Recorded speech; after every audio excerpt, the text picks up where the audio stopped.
Ndio mwanamume ako na mchezo. Ndugu yangu.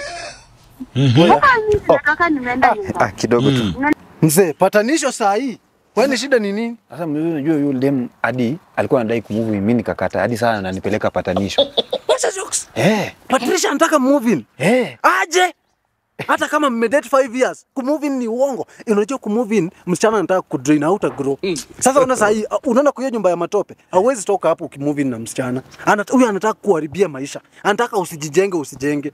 Sasa unaona kama mimi venye niko hivi, siwezi move in na msichana. Sina kaa single room. Na nikimove in na msichana nitajenga kweli. By the way hiyo ni nitajenga. Angalia tuko single room. Mahali nikikaa naona network yangu. Nikikaa hivi naweza kupika nikiwa kwa kitanda. Sasa babe. Mambo. Niko poa. Na umekuja mapema aje? God have Si mapema, nilikuwa nataka unisaidie na kia nyumba. Umebeba kila kitu? Sawa. Lakini si babe, tuli agree rent tutakuwa tunalipa nusu. Tutajua.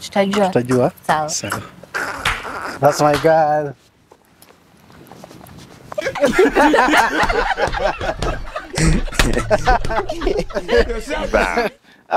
Lakini mzee. Halo Gidi. Mzee. Wacha niongee na Gidi. Sawa. Songo mbona wewe?